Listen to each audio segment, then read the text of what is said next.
We'll call ourselves to order and pretend our peanut gallery quiets down a little bit. We're gonna get started. We're call ourselves to order. So what, you want me to get to work, is that what you're saying? I mean, ideally, the first couple of things are. No pressure.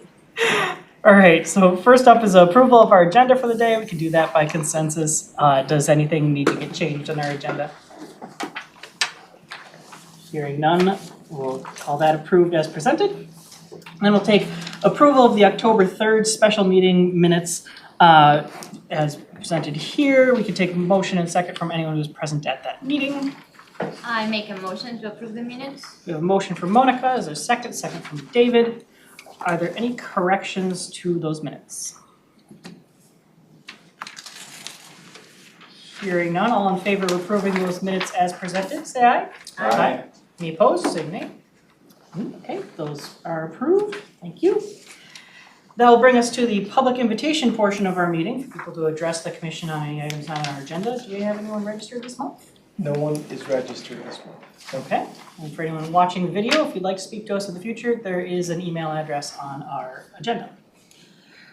So that will bring us to the first of several business items. I'll kick it off with the Louisville-Miriam Junction Regional Trail Long Range Plan for Scott County. Tracy's sick, so we have somebody else who will tell us who he is. Good afternoon, Mr. Chair, Commissioners, and Council Member. My name is Kevin Fan, and I'll be filling in for Tracy Kinney today in bringing forward Scott County's Louisville-Miriam Junction Regional Trail. I'm also joined here today by Alyssa Olson from Scott County and Patty Freeman as well, and they'll be able to answer any additional questions as needed. Okay. So the Louisville-Miriam Junction Regional Trail is the Louisville-Miriam Junction Regional Trail is located in the southwestern portion of our regional parks and trails system, and it is located in the northwestern part of Scott County.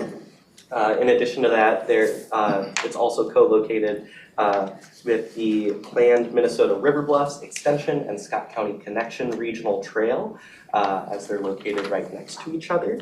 And the 5.28 mile Louisville-Miriam Junction Regional Trail will ultimately connect with Carver County's Minnesota River Bluffs Regional Trail and the Minnesota Valley National Wildlife Refuge, all the way to Scott County's Spring Lake Regional Park, Mystic Lake Casino, and Cleary Lake Regional Park via the Big Woods Regional Trail. So this would be a major east to west connection throughout Scott County. This plan also includes the request to change the name of the Louisville Regional Trail Search Corridor to the interim name of the Louisville-Miriam Junction Regional Trail.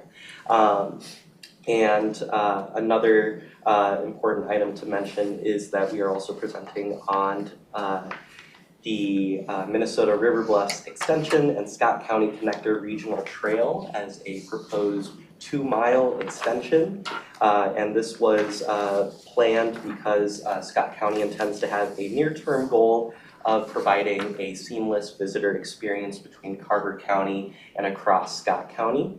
So to kind of just clarify, the end goal is to have this entire trail corridor eventually renamed as the Miriam Junction Regional Trail, but as of right now, just to allow for distinctions, it is the Louisville-Miriam Junction Regional Trail.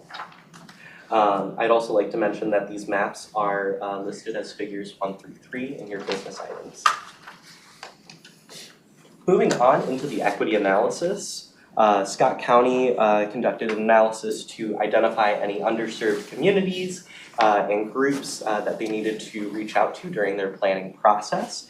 And by using previous visitor studies, park visitor studies, they found that there were several gaps in service for certain groups, such as residents of Shakopee and Belle Plaine, people of color, individuals with less than a high school education, households with an annual income of less than $75,000, and individuals under the age of 18.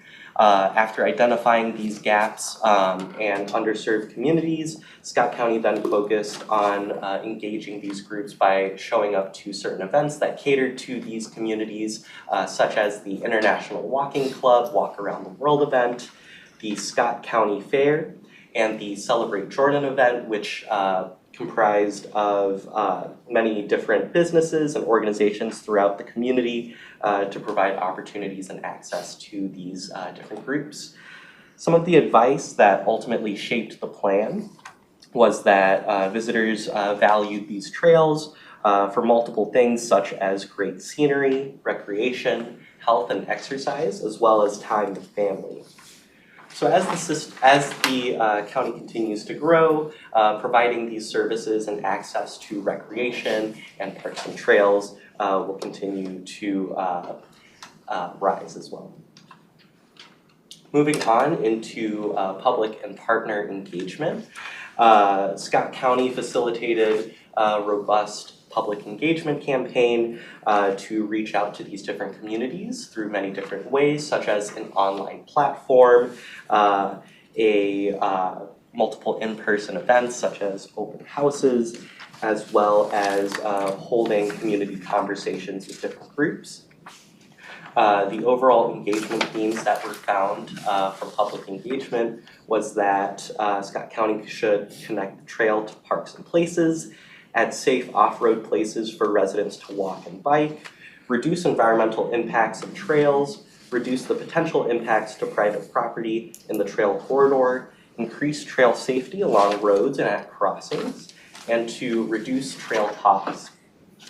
It should also be mentioned that Scott County engaged with multiple local communities and agency partners, such as Louisville Township, Jackson Township, Sand Creek Township, and Spring Lake Township, as well as the cities of Shakopee, Prior Lake, and the Shakopee Metawakanton Sioux community. Through engaging with these partners, the plan ultimately incorporated the feedback from these agencies, and it was integrated into the plan. Okay, now moving on into the boundaries and acquisitions. The Louisville-Merriam Junction Regional Trail is proposed to be a 5.28 mile two-way multi-use road separated trail, and it's located within a 20 to 30 foot corridor that would be adjacent to County Road 14's right-of-way. The easement acquisition, the plan had identified about 38 in-holdings for acquisitions that span across 9.67 acres, and the plan also includes plans for safe road and wetland crossings. Moving on, so as I had mentioned previously, there's also plans to extend the planned Minnesota River Bluffs Extension and Scott County Connection Regional Trail by about 0.2 miles.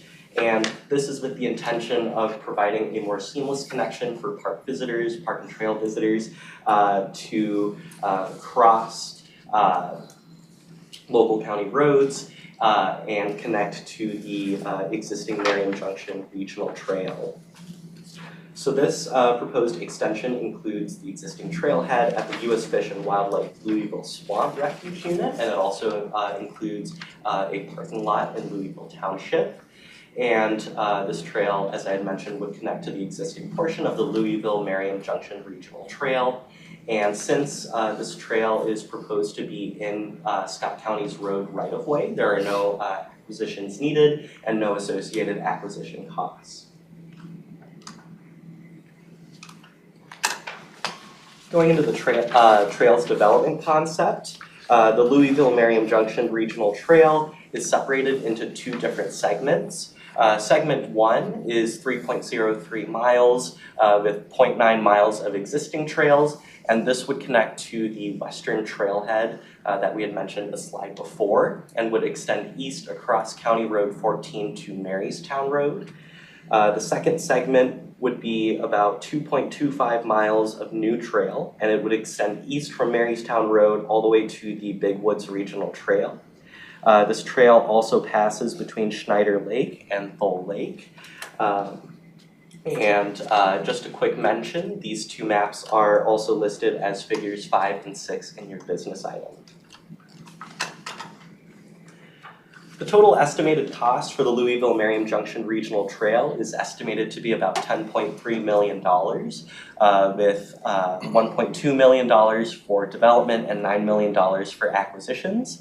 And the anticipated operations and maintenance cost would be about $31,680. And for the Minnesota River Bluffs Extension and Scott County Connector Regional Trail, the total cost would be is expected to be about $200,000, which would be entirely devoted towards development. As I mentioned, there are no acquisition costs associated with this extension. The anticipated operations and maintenance cost would be about $1,200 annually. And that brings us to the rationale for the proposed action, as these trail plans are consistent with the requirements of the 2040 Regional Parks Policy Plan, specifically Chapter 5 Planning and Strategy 1, as well as with other council policies, which then leads us to our proposed action, which is that the Metropolitan Council approved the Louisville-Merriam Junction Regional Trail Long Range Plan, which would be the future Merriam Junction Regional Trail, approved the 0.2-mile trail extension to the Minnesota River Bluffs Extension and Scott County Connection Regional Trail, future Merriam Junction Regional Trail, amending the long-range plan to provide a seamless connection to the Louisville-Merriam Junction Regional Trail, a bit of a mouthful. And action number 3 would be to advise the county to consider implementing the recommendations for the Met Council's wastewater, water, and the regional bicycle transportation network in the advisory comments section of the business item. I'm happy to stand for any questions, and I'd also like to remind you that Alyssa Olson and Patty Freeman are also here from Scott County as if needed. Okay. Questions, commissioners? Yes, David. Back on the public engagement, I'm just curious on the last point that was reduced trail costs. Is there anything further on that? These are comments that the public made? Mr. Chair and Commissioners, these were kind of just generalized themes that were heard from multiple different engagement events. And I'd like to invite Alyssa Olson to kind of elaborate further on the reduced trail costs. Thank you. My name is Alyssa. I'm a Parks and Trails Planner for Scott County. Commissioner, yeah, that's exactly what it is. We had done quite a bit of community engagement and concerns among residents with just the cost of building trails. So that was something that we included in our feedback from our engagement summary. Okay. Bob. Mr. Chair and commissioners and staff, the 0.2-mile connection between the River Bluffs Trail and the Scott County Merriam Junction Trail is a bridge, is it not? Is there not a bridge across the river? So the 0.2-mile extension is an on-road, it would be an or in the right-of-way extension of the trail. Going west from there, from the Louisville Swamp, that is where we start crossing the river on the Merriam Junction Regional Trail, and that has a number of bridges. So we're not dealing with the bridges, or are the bridges included in this? This plan is geographically outside the scope of where those bridges are. The bridges are in a different trail plan. Okay. Like if you're a user on the ground going along the trail, eventually you would get to bridges, but after crossing a paper boundary of what we're looking at. Okay. The next question I've got, what is the source of the Merriam Junction name? I'm just curious about that. Merriam Junction, and Patty, feel free to come in, was an old railway station, I believe, that was in this area. I don't know if there's anything you want to add. Yeah, and I think that the original postmaster, the name was Miriam, and so the eventual, there was a little town that sprouted up before automobiles were really common, and the the postmaster there, one of the first ones, I think his last name was Miriam. Uh-huh. But then when they named the station, the train station, it took his name. So we recognize it more to be a place name for the train station. All right, thanks. Anyone else? I don't know if anyone even has the answer to this, but I noticed this bit about the wastewater crossing area. It sounds like that there's not expected to be any conflict, but if there were, what does that do to this corridor? Are there other alternatives available if that ever was an issue? Is this the email that we discussed? I think so. Yeah, so we determined that that comment was, it's about a quarter mile west of where this project ends. So it's outside the scope of this trail. Oh, Yeah. alright. I was Still- with Bob over on the other side. It still ended up in our item here, It's alright. confusing area. Okay.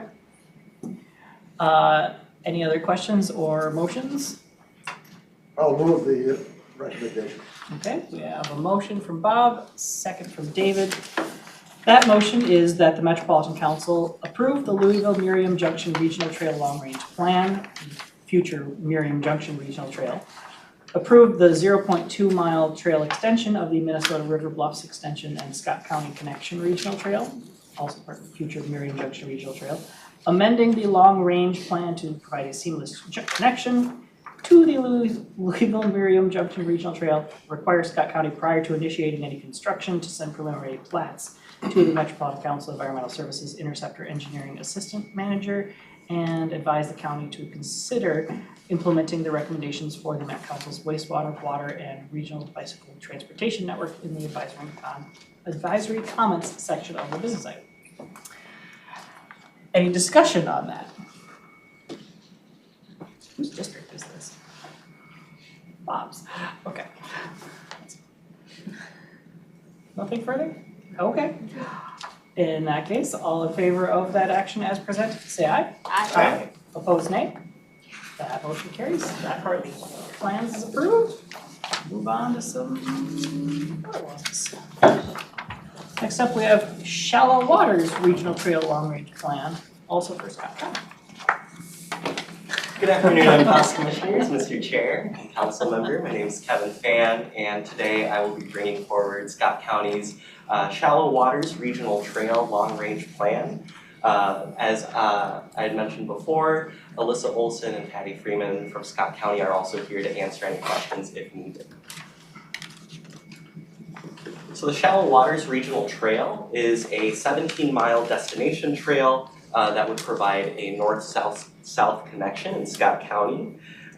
This is a portion of the Southern Scott Trail Search Corridor, which is located in the southern portion of our regional parks and trail system, and is located in the southeastern portion of Scott County. This proposed trail would provide a vital connection to 3 different regional parks, Cedar Lake Farm, future Doyle Kennefic, as well as Cleary Lake Regional Park. And it would also extend across the communities of Prior Lake, Cedar Lake Township, Spring Lake Township, Credit River, and New Prague. Moving into the equity analysis, Scott County had assessed and identified underserved communities and groups throughout the planning process to try and engage them throughout the process. And by using previous park visitor studies, they had identified that there were gaps in service for certain groups, including residents of Shakopee and Belle Plaine, people of color, individuals with less than a high school education, households with annual incomes less than $75,000, and individuals under the age of 18. A lot of these groups faced barriers due to poor proximity to these parks and trails, feeling unwelcome or unsafe, a lack of cultural accommodations, language barriers, cost, and a lack of awareness. To try and include these underserved communities, Scott County had worked to attend different events and provided multiple engagement opportunities for these underserved groups. One example is that Scott County hosted multilingual engagement opportunities in Spanish and English throughout the planning process. And through this process, they had found some key themes such as concerns about the trail's proximity to hunting grounds, questions about safely crossing County Road 8, and people generally just valuing these parks and trails, specifically for their value in health and exercise. It should also be noted that a lot of this feedback and engagement that was received will had ultimately shaped the final plan draft, and that Scott County also acknowledges that future engagement and communication efforts will continue to be needed as the trail continues to develop. Moving on into public and partner engagement, Scott County worked to hold robust engagement with local communities through community conversations, hosting an online engagement tool and a project website that informed residents of any key updates. It also provided an interactive map that allowed folks to provide comments on the trail's proposed alignment. Another key of the public engagement process was that Scott County had convened a technical and community design team, which comprised of local residents and technical experts to provide any feedback on proposed trail alignments and routes. Scott County also held open houses on May 10th, 2022 and March 29th of 2023. In addition to robust public engagement, Scott County also worked with partner agencies and local communities by holding one-on-one meetings with staff from townships, as well as the Shakopee Metawakanton Sioux community leadership to kind of discuss working together for this trail alignment. Some of the key themes that were heard were concerns about the trail traveling through private property, questions on how wetland areas will be mitigated and funded, as well as just general interest in parks and trails connecting different facilities. The boundaries of the Shallow Waters Regional Trail. It is a 17-mile north-south trail that begins at Cedar Lake Farm Regional Park in the south. It'll use some of the existing trail alignments within that regional park to travel north before going east towards the future Doyle-Kennefic Regional Park. It should also be noted that the segment between Cedar Lake Farm Regional Park and Doyle-Kennefic Regional Park will mostly deviate from road right-of-way and traverse through a lot of natural areas, providing that destination feel for the trail. After traveling through Doyle-Kennefic Regional Park, the alignment will continue north and head to Erie Lake Regional Park, where the trail will ultimately end. The development concept of the regional trail, Shallow Waters, is broken into 5 different trail segments. And the plan also shows that it represents a balance between meeting the needs of the regional population while also respecting the opinions and concerns of residents living near the trail. This trail is proposed to be a 10-foot wide, non-motorized paved multi-use trail that would travel in a 20 to 30-foot corridor that would allow for extra buffers for natural areas and maintenance. The trail plan identifies 20 potential at-grade crossings, and it should also be noted that the roadway crossings on busier streets would be grade separated. And right now, the preliminary recommendation would be a underpass, but further details on that will be developed as the design development phase continues. In addition to these crossings, the trail also is proposed to have traffic control signs and devices, as well as wayfinding signage and kiosks that are located throughout the trail, and rest stop amenities will be installed at every 2 miles. The estimated cost for the Shallow Waters Regional Trail is expected to be a total of $28.7 million, with $1.47 million of that going towards acquisitions. And the estimated annual operating cost would be about $6,000 per mile. And as you can see here, it says $26,000 annually This is a small typo in the plan that will be updated afterwards. But the anticipated operations and maintenance cost, once the trail is fully completed, would be estimated to be about $100,000 and $260, staying consistent with that $6,000 per mile figure. The rationale for this proposed action is that the Shallow Waters Regional Trail Long Range Plan is consistent with the requirements of the 2040 Regional Parks Policy Plan, specifically Chapter 5 Planning and Strategy 1. It's also consistent with other council policies, which leads us to the proposed action that the Metropolitan Council approve the Shallow Waters Regional Trail Long Range Plan. I'm happy to answer any questions. And I'd also like to mention that staff from Scott County are also here as well. Thank you. Alright. Questions, clarifications to start? Monica? I have one question and then a small suggestion. So, I was reading in the conflicts, it says that the use of the trail could, have an inappropriate use. And then, they have motorized vehicles that could use, and there is another trail. So my question is, how is this going to be, regulated, or how are they going to stop from the misuse of the trail? Just, I'd like to invite Alyssa Olson to the table. Commissioner, the question is, how do we stop motorized use? or how are you going to regulate it? Well, we don't allow motorized use on the trails right now. And that's not something that we have had a lot of issues with. But if that were to be an issue, our Scott County Sheriff's Department or our Public Safety Department would be the one. Yep.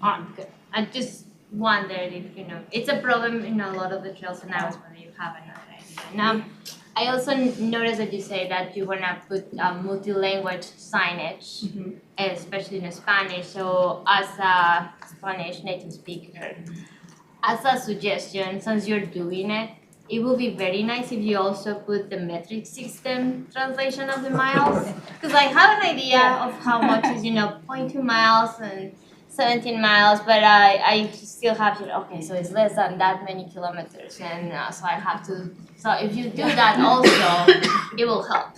Noted. Yes. Appreciate that. And I like it, this is a great idea, thank you.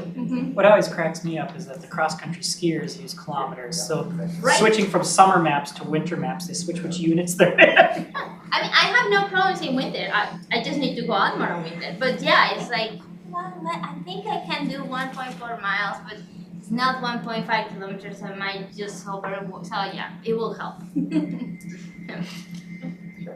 Anyone else? David? Do we do, and I don't, this question's not maybe directed at anyone in particular, but I'm just, with all these different trails and programs here, it just seems like one of the things that stuck out from previous work that I've done is use of a trail goes up pretty exponentially if there is, there's certain amenities that have to be there, but also if it's actually like in a loop, so that people that are walking or I guess whatever mode they're in. Now in this case, this is connecting to other trails, and if you're on a bike, you could make a loop of it somehow. But for those that are, say, in slower modes, that I'm just wondering if there's any thought to like having a branch go off and just loop around and then come back or something, just to increase that usage. Thank you, Commissioner. We would anticipate, especially with this trail that connects 3 regional parks, that people would be doing that within those regional parks. And then the regional trails would really be more connecting those. Got it, okay. Yeah. Okay, thank you for clarifying that. I thought there may be some of that, because it looks like there's, it's hard to read from this vantage point, we're up so high on this map, but thank you for answering. There's also another search corridor, if you look at your figure 2, there's an east-west one below this that creates a loop with a portion of it. Okay. But mostly at this level, we're doing kind of through Connector. corridors, but there are Yeah. some bits that are getting some like larger scale loops. I know some stuff has happened in Washington County recently where people are creating like a 20-mile bike ride kind of a thing. Right. Yeah, we have a few of those. Thank you. Other questions or motions? I can make a motion to Okay, a motion for approve. proposed action from Monica and a second from David. That one is short, it's moved that the Metropolitan Council approve the Shallow Waters Regional Trail Long Range Plan. Discussion on that. I have some questions if somebody else does. In the concerns from public engagement, there was stuff mentioned about trail running through private property and proximity to hunting grounds. I was wondering, are those concerns coming from trail users, the owners of the property it's expected to go over, or the owners of adjacent property, or all of the above? Commissioner, a good question. Mostly we heard that from hunting ground users who, were made aware of this trail. Maybe they go hunt down the road from their house, as well as landowners near the trail. It wasn't so much that we were hearing concerns from trail users about there being hunting grounds near. There are state laws about the distance a trail or hunting can happen from a trail. So adding the trail, they were concerned it would limit the hunting. Oh, okay. And I assume that's part of why we see in some places it's sort of set back from a property line a little ways.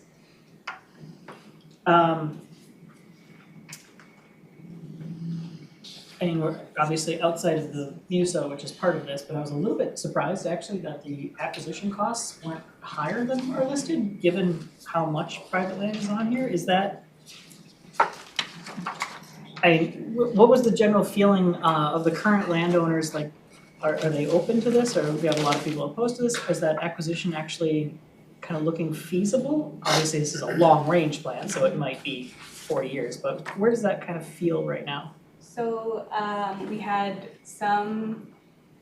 certainly some landowners who were not interested in selling, and a lot of that feedback determined where we ended up routing the trail. There were some landowners that were positive where we didn't have any concerns. And the corridor that we are looking at potentially acquiring isn't a wide swath. Which may be why you're seeing that the costs of acquiring that aren't as high as you would expect. Yeah, I guess where I'm coming from there is those costs make sense if you succeed at getting your narrow easement, but you might have some that say, well, you know what, if I have to have this, you have to buy me out entirely, and then it would be a lot more, right? Yes, absolutely, and that could potentially be what happens in some cases. Okay, but we haven't heard like a lot of that being like that. Okay, no. Anyone else?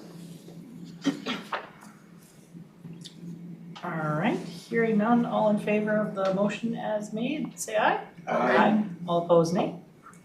That carries and that's approved, thank you. Chair, could I make a short announcement? Sure.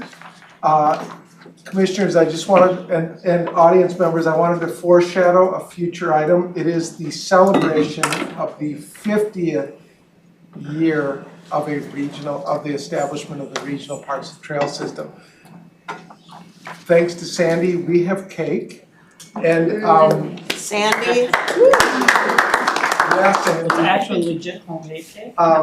our newest member of our parks team just cut them into a variety of sizes for your choosing. So please go get one while you listen to these presentations. Jessica's generally pretty quick, so you might want to hurry. But you jump right in. Excuse me. All right, go ahead. We have the Elm Creek Park Reserve Acquisition Opportunity Fund. Thank you, Chair. Commissioners. For the record, I'm Jessica Lee, and I'm here to present Park Acquisition Opportunity Fund for Elm Creek Park Reserve, the Lasher property for the Three Rivers Park District. So the Elm Creek Park Reserve is located in the northern part of Hennepin County in Dayton, Maple Grove, and Champlin. At nearly 5,000 acres, Elm Creek Park Reserve is Three Rivers' largest park. It features a winter recreation area, the Easton Nature Center, a swim pond, and miles of hiking and biking trails. The 2.8 acre Lasher property was added to the park boundary with a recent administrative amendment. Boundary adjustments can be handled administratively if they are less than 5 acres and the value of the land is less than $750,000. And you can see on the map on the right, the Lasher was added to the northeast corner of the property. So this property contains 1.5 acres of undeveloped land with over 400 feet of Elm Creek. It also contains a small home that's in below average condition that will be removed. So this property was appraised at $425,000 and the seller agreed to 110% of that amount. The total acquisition cost is $560,000. The total grant amount is $420,000 and Three Rivers will provide their 25% match. A rationale for recommendation is that if this acquisition is consistent with the 2040 Regional Parks Policy Plan, the Parks and Trails Legacy Fund, the Elm Creek Park Reserve Long Range Plan, and Three Rivers is within its $1.7 million per fiscal year limit for the Parks and Trails Legacy Fund Park Acquisition Opportunity. Our recommendation is that the Metropolitan Council approve a grant of up to $420,000 from the Park Acquisition Opportunity Fund to Three Rivers Park District to acquire a 2.8 acre parcel located at 12651 Elm Creek Crossing in Champlin, Minnesota for the Elm Creek Park Reserve, and authorize the Community Development Director to execute the grant agreement and restricted covenant on behalf of the council. So thank you, and I'm happy to take questions, and we also have Anne Rixine from Three Rivers to help with questions. Okay. You, questions, commissioners? I have a question. Monica. I think it's kind of who marked this one? What is this little corner here, like a little triangle? Who owns that one? If you go to the property, that little corner in the lower right, is that already Three Rivers? Yeah.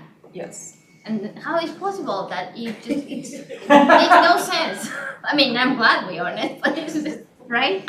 You're talking about Yeah, that's this right here? it's totally, I don't know, if you see it in this one, it's a little more obvious.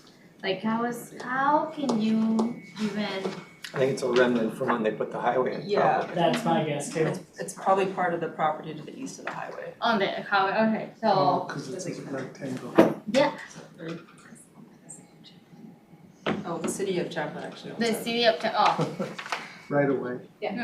thanks, yeah, it's just, at some point it probably will have to be addressed, because the bottom part is rivers, right, so. Yeah. Yeah, alright, yeah, now is there any issues with the house that is there, or, no, I mean, I guess it's probably in worse condition than we can imagine, so. Yeah. And then can we go and see the demolition day, can I just go there with my thumb and see?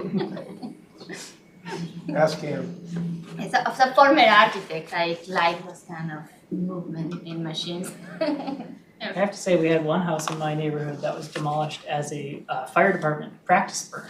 See, And isn't that that's fun? entertaining Yes. when it gets to that stuff. There Yeah. was a whole neighborhood party out watching that. Yeah. Meeting those is fun. How did the owners feel about it? Sorry, that's a bad joke. I'm trying to remember if they stayed into they split the lot and built two new houses, and I don't remember if the same people stuck around or not. This was a while ago. But they don't do that without somebody saying it's okay too, so. David. Just wanted to ask, like, what's, what I guess might be in the future? Is there a desire to keep on going up the creek, I guess, on the other side of the road, or in terms of, or is this kind of like just fulfilling that last section before you get to the road? And, Yeah, I don't think there's any plans to expand beyond this at this point. yeah, okay. And that side is a lot of development going on over there, so I wouldn't think the park will expand on the other side of the highway. I guess this is the one part that we don't get the same way when we have the new administrative amendment process is, what is the plan for that property in the greater context of the long-range plan of the park unit? Is there a particular thing they plan to put there at this point, or is it more likely to be kind of vacant, Sure. natural? I think at this point, it's just to help protect the creek mostly. Commissioner Ann Rexine, Three Rivers Park District. You're correct, it's natural resources protection. This property is also located adjacent to the creek. And so we're looking at protection of the water resources as well. I suppose especially since it borders both the creek and the highway, so you have runoff mitigation possibilities there. Okay, anyone else? Board motions? I'll make a motion. Oh. Either way. Make Donnie. You actually spoke, so I think I'm gonna give it to you. We have a motion from Monica. Is that then a second from David? Sure. Okay. That is that the Metropolitan Council approve a grant of up to $420,000 from the Park Acquisition Opportunity Fund to Three Rivers Park District to acquire a 2.8 acre parcel located at 12651 Elm Creek Crossing in Champlin, Minnesota for the Elm Creek Park Reserve, and authorize the Executive Director of Community Development to execute the grant agreement and restrictive covenant on behalf of the council. Any other discussion on that? I will find out. This is one of my favorite parks, so it's great. Okay. Anyone else? Right, hearing none, all in favor of that motion as presented, say aye. All opposed, nay. That motion carries. All right. Move on to something for the Minnesota River Bluffs Regional Trail, another acquisition opportunity. Thank you, Chair. This one is the Minnesota River Bluffs Regional Trail Park Acquisition Opportunity Fund Award for the Carver County Regional Railroad Authority property in Carver County. The Minnesota River Bluffs Regional Trail follows an old railroad route starting in Hempstead County. It travels from Hopkins through Minnetonka and Eden Prairie before crossing into Carver County. The Carver County portion of the regional trail travels about 8.5 miles from the county's eastern border near Chanhassen, southwest through Chaska and down to Carver, where it meets the Minnesota River. It also connects to the Southwest Regional Trail. The Carver County Regional Railroad Authority property is a 2-mile gap in the regional trail. The map on the left shows the approximate location of the corridor in downtown Chaska. The images on the right provide an aerial view of the corridor. The trail corridor travels through a mostly developed area with some woods at the margins of the property. There's also one small creek, Chaska Creek, that passes through. These images show the corridor broken down into 7 parcels. The total cost of all 7 parcels is $4 million, so it's being split into 2 separate grant requests to accommodate the agency funding limits. This funding request is for parcels 2 and 7. The remaining parcels will be brought forward next year. So parcels 2 and 7 have an appraised value of $2,135,500. The Carver County Regional Railroad Authority has agreed to provide a donation of 25% of the appraised value for $533,875. The total purchase price is $1,601,625,000. So the total project cost, including the in-kind match, is $2,148,000, and the grant amount is $1,611,000. Carver County will provide a match of $537,000, which is mostly through the in-kind land donation. Our rationale for recommendation is that this acquisition is consistent with the 2040 Regional Parks Policy Plan, with the Parks and Trails Legacy Fund, the Minnesota River Bluffs Regional Trail Long Range Plan, and Carver County is within their $1.7 million per fiscal year limit for the Parks and Trails Legacy Fund, Park Acquisition Opportunity Fund. Our recommendation is that the Metropolitan Council approve a grant of up to $1,611,000 from the Park Acquisition Opportunity Fund to Carver County to acquire an easement approximately 5.2 acres of a former Carver County Regional Railroad Authority corridor located in Chaska, Minnesota for the Minnesota River Bluffs Regional Trail, and authorize the Executive Director of Community Development to execute the grant agreement and restricted covenant on behalf of the Council. Thank you, and I'm happy to take questions, and also Marty is here from the county. Okay. Questions, commissioners? Yes, and Just a little question, is there existing trail, abutting either end of this already? Yes, the Chair, Commissioner, the rest of the trail is built. David. What's the traffic, the cross traffic like that's, you know, going through that kind of built up area?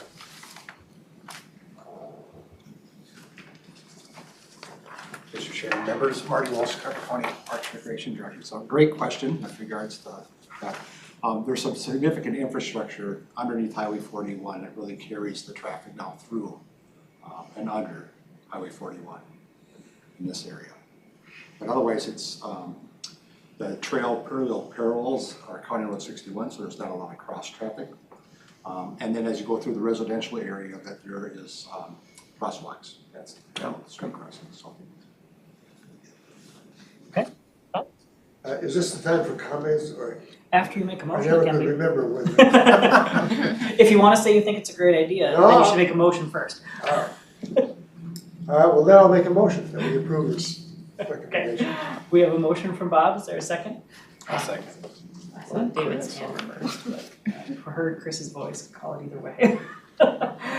So that is the motion from the proposed action in the staff report that the Metropolitan Council approve a grant of up to $1,611,000 from the Park Acquisition Opportunity Fund to Carver County to acquire an easement, I assume is what that's supposed to say, approximately 5.2 acres or could make sense too. 5.2 acres of a former Carver County Regional Railroad Authority corridor located in Chaska, Minnesota for the Minnesota River Bluffs Regional Trail, and authorize the Executive Director of Community Development to execute the grant agreement and restrictive covenant on behalf of the council. Okay, if I can talk. Go ahead, Bob. So, I have a comment. This trail will really add a lot to the usage of the overall system of the Minnesota River Bluffs, I believe, and will bring the riders downtown Chaska as opposed to down along the river. And so it will enhance, I think, activity within Chaska's business community, as well as really draw more traffic. So I think it's a great vision. Okay, thank you. Other discussion? I just, to get clarification, we have this wording about for the local match portion. You refer to it as a donation, that what that actually is agreeing to a lower purchase price, not a donation of something separate from these parcels though, right? Correct. Okay. Does that make sense to everybody else? You've seen that, I think, once before. It's okay. Okay. I trust you. Any other discussion? Alright, seeing none, all in favor of that motion as presented, say aye. Aye. Any opposed, nay? Okay, that motion carries as well. That will bring us on to the Diamond Lake Regional Trail, another acquisition opportunity. And I can't talk at all. Go ahead. Thank you, Chair, Commissioners. Just waiting for the PowerPoint to load. Oh, It's coming. thank you. Maybe. There we go. So this is the Park Acquisition Opportunity Fund for West Mississippi River Regional Trail. Actually, I can jump to that one. I don't think that one was next. It was not, we had Diamond Lake Oh, we're first. going back. Okay, go back to Diamond Lake. It's a lot to keep track of. Everyone can get some cake while we're waiting. Not that I'm pushing it. I will. Maybe if I do, everyone else will. Alright, so this is for the Diamond Lake Regional Trail, the Boggs property for Three Rivers Park District. The Diamond Lake Regional Trail is located in the north central part of Hennepin County. This map does show it as a search corridor, but as of 2022, it is a planned trail with an approved long-range plan. The 28-mile Diamond Lake Regional Trail starts at the Mississippi River in the West Mississippi River Regional Trail and travels south through Dayton, down and around Diamond Lake and French Lake, then continues south through Corcoran and ending in Baker Park District. The 23-acre subject property is on French Lake, shown on the right. It is an undeveloped property that was used mostly for open fields and horseback riding, and it contains over 9 acres of wetlands. The property was appraised at $650,000 and the seller agreed to that amount. The total acquisition cost is $700,000. The total grant amount is $525,000, and Three Rivers Park District will provide the 25% local match. Our rationale for recommendation is that this acquisition is consistent with the 2040 Regional Parks Policy Plan, the Environment and Natural Resources Trust Fund, the Diamond Lake Regional Trail Long Range Plan, and Three Rivers is within its $1.7 million per fiscal year limit for the Environment and Natural Resources Trust Fund Park Acquisition Opportunity Fund. So recommendation is that the Metropolitan Council approve a grant of up to $525,000 from the Park Acquisition Opportunity Fund to Three Rivers Park District to acquire a 23.2 acre parcel located at 17700 177th Avenue North in Dayton, Minnesota for the Diamond Lake Regional Trail, and authorize the Community Development Director to execute the grant agreement and restrictive covenant on behalf of the council. And thank you, I'm happy to take questions. Okay, David? Motion to approve. Okay, we have a motion for the proposed action for the staff report. We have a second for that? I second. Second from Monica. So that motion is that the Metropolitan Council approve a grant of up to $525,000 from the Park Acquisition Opportunity Fund to Three Rivers Park District to acquire a 23.2 acre parcel located at 17700 117th Avenue North in Dayton, Minnesota for the Diamond Lake Regional Trail, and authorize the Executive Director of Community Development to execute the grant agreement and restrictive covenant on behalf of the council. Any discussion on that motion? Makes sense. Okay. Anyone else? All right. Hearing none, all in favor of that motion as presented, say aye. Aye. Any opposed? Nay? Okay, that carries, thank you. Now we can go to that other one, the West Mississippi Trail. Sonny, every time we buy, you should, do the kind like salt. What? With your gavel, salt. Next time. Yeah, I suppose I could. Order there. All right, the final acquisition tonight is for the West Mississippi River Regional Trail. This is the Yancey property for Three Rivers Park District. The West Mississippi River Trail is located along the northeast border of Hennepin County alongside the Mississippi River. It travels from Dayton through Champlin, Brooklyn Park, and Brooklyn Center. The regional trail is divided into 4 segments as shown on the map on the left. Segments C and D are open to the public and total 10 miles. Segments A and B will add an additional 10 miles once constructed. The map on the right shows segment A in greater detail with the Yancey property location starred. It also shows the Elm Creek Park Reserve trail connector that will connect the trail to Elm Creek Park Reserve. The Yancey property has mature tree coverage along the back half and contains 670 feet of Mississippi River shoreline. It's also nearly adjacent to other public land, including Three Rivers property acquired for the trail, the local Gooden Park, and Gooden Island across the river. The property consists of 4 parcels. The 2 small parcels on the left have been used for agriculture, a third contains outbuildings, and the largest parcel contains 2 homes as well as most of the river frontage. The homes and buildings will be removed from the property. One of the homes is newer, and Three Rivers is going to attempt to sell the home at a public auction. Any proceeds from the home will be used to help pay for stewardship costs that exceed their local match. And after that, proceeds will go back into Three Rivers Regional Park System. Three Rivers did work really hard to repurpose the home for affordable housing. They met with local governments, Habitat for Humanity, as well as Met Council Housing and real estate staff. Ultimately, we were not able to find a location or organization for the home in the timeline required for this acquisition. And also, the property currently does not have legal access, but Three Rivers is working with the seller to resolve this issue, and they will not acquire the property until it is resolved. And they're hoping to resolve it by the end of the month, as the seller wants to close as soon as possible. So the appraised value of this property is $1,605,000, and the seller has agreed to a purchase price of $1.6 million. The total project cost is $1,906,666, and the grant amount is $1.28 million. The grant amount is not quite 75% of the total because Three Rivers has reached their $1.7 million annual cap for legacy funds as of the 2 projects tonight. Because of this, their match of $626,666 is $150,000 more than required. So if they're successful in selling the house, those proceeds can cover this extra match.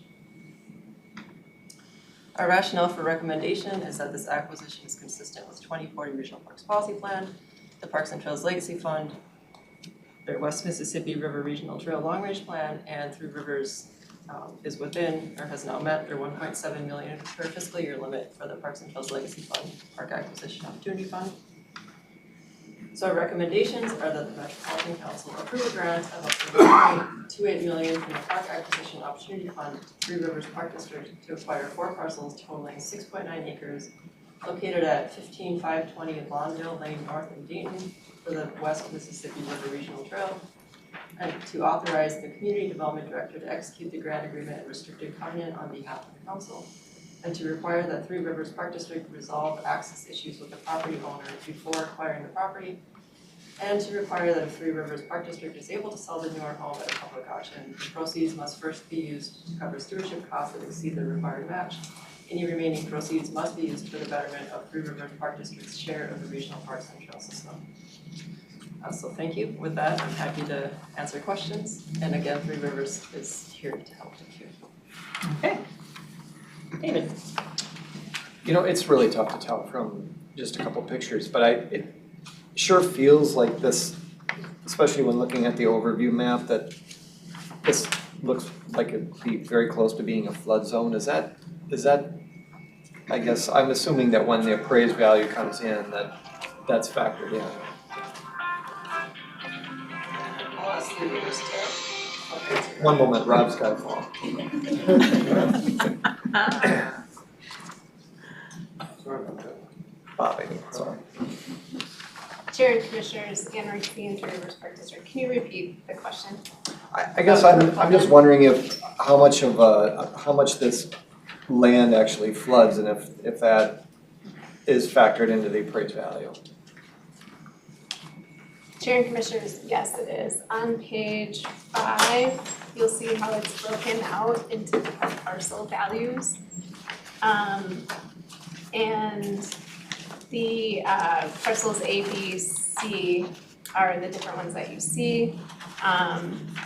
And the appraiser does take into account upland acreage. For anyone confused, no, that page number does not map to what we Oh, I'm have, sorry. but that's okay. You can see it on figure 4, our page 7. Thank you. She's got the same thing. It's just, that's an excerpt from the appraisal. So the appraisal, it's on page 5 of the appraisal. Okay, that makes sense. Yeah, okay. Anyone else? Yes, I'm a little confused. So we're buying these parcels and then we're gonna sell part of the land with the house, with the new house? It's free, or how's it starting? Their plan is to auction off the structure, not the land it's on. And how's it gonna work? So the buyer will be responsible for picking that up and putting it somewhere else.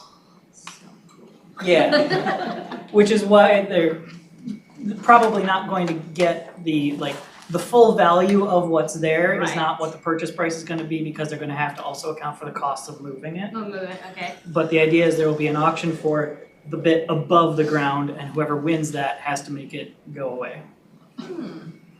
Interesting. Thank you. That clarifies everything here. Yeah.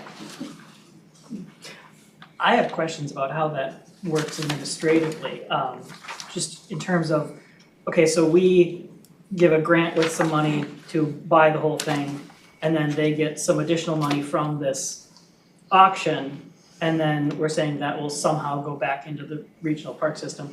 How does that actually get tracked? Like, where does the money sit during that period between when the auction happens and when it is spent on something else?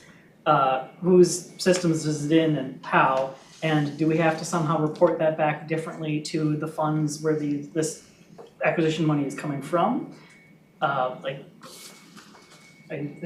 the legacy stuff Yeah, have so, to care about that after the fact somehow for a while? so Chair, this is the first time we're trying this. That's why I ask. It is a very new house, and so we really want to try to save it. The estimated cost to move the house are half the value of the house. So we don't anticipate selling it, they don't anticipate selling it for much more than that extra match they're paying. So we're asking them to provide us an itemized list of all those costs. And the way we track that during the grant agreement, this is very detailed, but we use a system called web grants, and you can put a note in there that like prevents the system from reimbursing until certain things are provided. And so we'll do that to make sure that we have the documents that we've required, and we'll also put that into the grant agreement. And so once they'll know probably really soon if they're able to sell the house, and they'll let us know, and we'll fulfill one of those requirements, and then beyond that, we'll ask like how much did it sell for? We'll ask for those itemized stewardship costs, and then anything beyond that, we don't expect there to be much beyond that. Which is why in this case, we thought it would be okay to just put into the grant agreement, these funds must be spent on your trail system, your parks and trail system. And we're just gonna put faith in them that they're following the legal terms of the agreement. We are interested in exploring this idea further in the future, as we encounter other homes that might be able to be reused. So this is sort of a test to see how this goes. Okay, so we are essentially kind of making it up a little on the fly. This isn't something we had pre-existing policy saying this is how it should happen. Correct. And if rather than getting potentially like $200,000, if this was something that had like a $10 million income, we would potentially have additional stuff that had to happen. Definitely. Yes. Okay. Chair and Commissioners, I just wanted to reiterate what Jessica already said, was that we did do a lot of legwork on this acquisition. It was complex. We met with our director, the director of real estate, the director of the Housing and Redevelopment Authority. We had, and the director of the Livable Communities program, and they have connections into the affordable housing world, and they were calling people at Habitat for Humanity, and they're like, oh yeah, we talked to Ann and Kelly over at Three Rivers. It's really interesting, but like it just didn't have like it was new enough, and it's a complex enough process that we just couldn't, because we did want to dedicate it to affordable housing, and that was a goal, but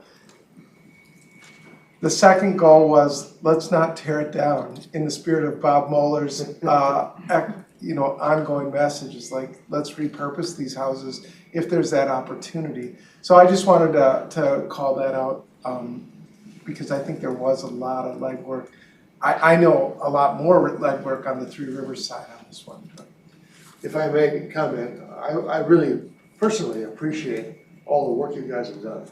You know, it's important, your determination to try to make it happen. Very appreciative. Yeah. What about the pool? Could we sell? Anyone in the market for that? Well, these days, those are actually more often a liability to your costs. People don't want them. Yeah, I just want to also recognize that for several years now, whenever there's been structures acquired, this commission said, isn't there something else we can do for that, either for us to get some more money or for someone else to get some more benefit? And the end result of that is we've made staff's life way more complicated and not provided them a whole lot of direction on exactly how to do that. So I appreciate that you've done some things that seem to be making sense, and will probably at some point come back to us for some actual policy updates for, okay, this is what we determined worked, but I understand that we're not there yet, because we've just been saying, try something else, and you're going, okay, how about this? But I like it. Anything else? I just, this is the same section that we have been buying little by little, right? Okay, so. Yeah. And I assume there is no reason for Three Rivers to want to use the house for anything. I don't. Yeah, Chair and Commissioners, no. Been there, done that. I move approval. Okay, we have a motion for the proposed action from the staff report from Bob. I second. And a second from Monica. That motion is that the Metropolitan Council approve a grant of up to $1,280,000 from the Park Acquisition Opportunity Fund to the Three Rivers Park District to acquire 4 parcels totaling 6.9 acres located at 15520 Lawndale Lane North in Dayton, Minnesota for the West Mississippi River Regional Trail. Authorize the Executive Director of Community Development to execute the grant agreement and restrictive covenant on behalf of the council. Require that Three Rivers Park District resolve access issues with the property owner before acquiring the property. And require that if Three Rivers Park District is able to sell the newer home at a public auction, the proceeds must first be used to cover stewardship costs that exceed their required match, and any remaining proceeds must be used for the betterment of Three Rivers Park District's share of the regional parks and trails system. Any other discussion on that? I know you said you're anticipating it being done this month, but if for some reason the access issues drags on longer than that, is there gonna be any concern about having to like adjust dates in any of these documents that might potentially come back to us for amendments of any of this? Chair, no, the purchase agreements have a date, but then it also says, or the most convenient time. Or there's something along the lines of that, so it provides some flexibility. It's already built in. Yeah. Okay, and the grant agreement itself has a term, but much longer, so It's a that, 1-year term. okay. Anything else?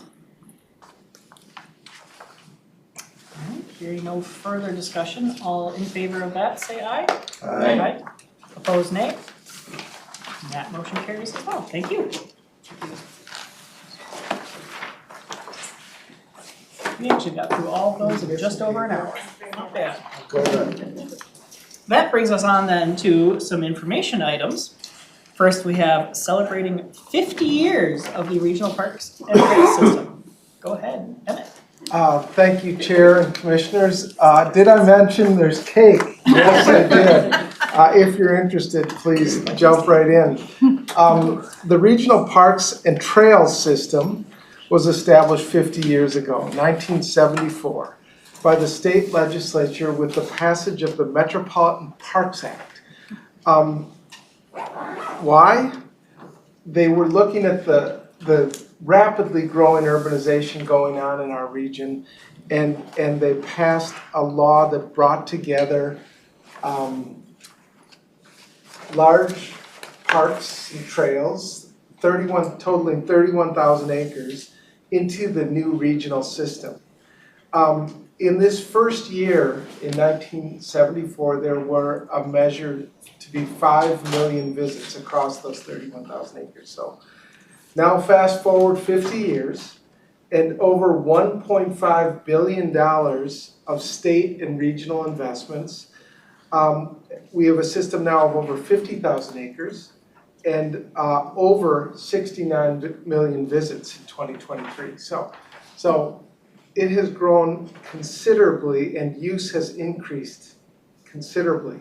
When I presented this to the Councilmember Vento asked some questions about the history of this Metropolitan Parks Act, and I didn't have any of that information, but Lisa, my boss, who loves fun facts, especially about the legislature, dug in, and so she tells me that this Metropolitan Parks Act did happen in 1974 with bipartisan support from both the House and Senate.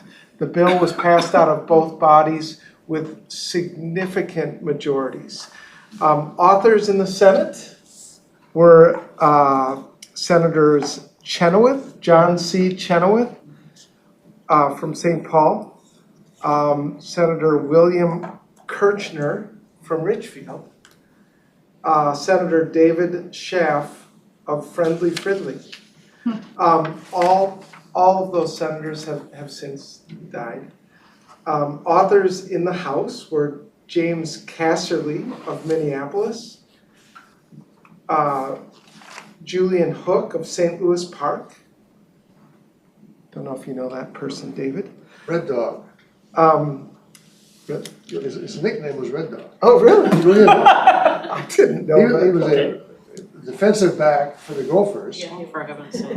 When I was in college, and Julian Hook and I were on the same team getting our master's degree on a project, as well as Louis Nanny. Wow. Yeah, sorry, I'm a little excited with that. Bob never ceases to Julian, Hook, Red Dog Hook. Red Dog Hook. Alright, so your okay. degrees of separation from this just went. Robert Federer, not Federer, from St. Paul. This is my favorite one. William Munger from Fergus Falls. And finally, Fred Norton from St. Paul. I do want to mention that Councilmember Vento's husband was in the State House at this time, and he voted for the bill. We looked. Well, good. You looked. All representatives have also passed away. So that was more than you bargained for. Thank you. Yeah. So as you know, park amenities have evolved. This is a little slice from the Minneapolis system, the Minneapolis Park and Recreation Board. That's the eastern edge of Lake Harriet. And, you know, like, it looks different, sure, but largely it hasn't changed that much. With a walking path, now there's a biking path, and, you know, on that side, there's actually two roads, one the high road and one the lower road, but it's largely the same. Parks policies, thanks to the work of you folks, have evolved quite a bit. Are you know, going from 31,000 acres to well over 50,000 acres.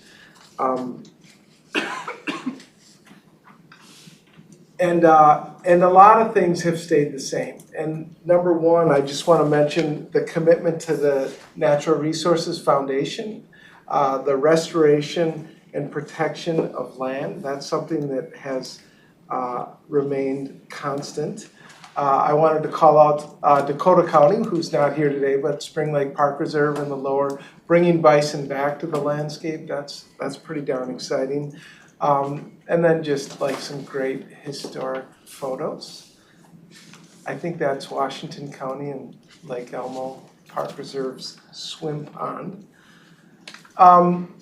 So things have changed.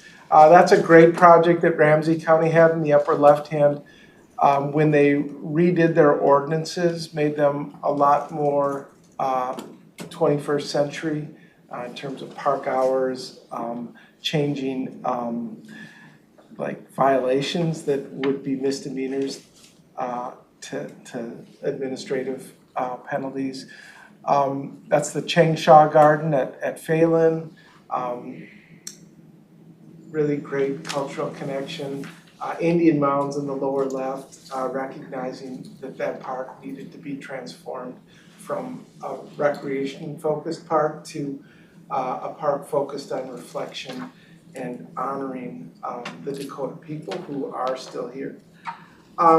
So we're innovating and expanding, and that funny game right there is called, it's not funny, it's an amazing game. I've watched people play it. It's called Seapak Takra. It's a net that's super high and people can actually get their foot above the net. So it's pretty cool. Can they get it down then? That's a fair question. I'm not sure. But I just wanted to say, any way you look at it, we're all excited for the next 50 years. We are, with your help, setting up that foundation for the next 50 years. I mean, with these long-range plans, with these significant acquisitions, protection of Mississippi River shoreline today.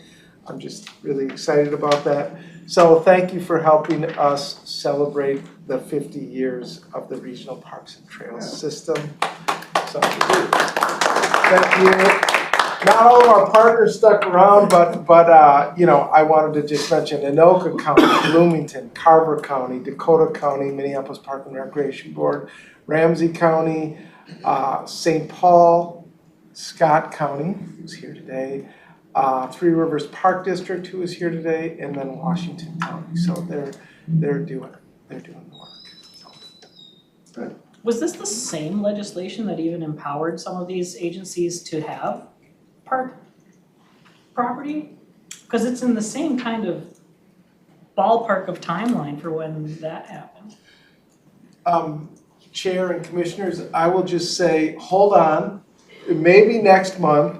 I've got my fingers crossed, but we have the historical cultural study coming forward. And it's gonna be a website, and we have the dates of when each agency was established, like Three Rivers Park Oh, District, I think was okay. 1958.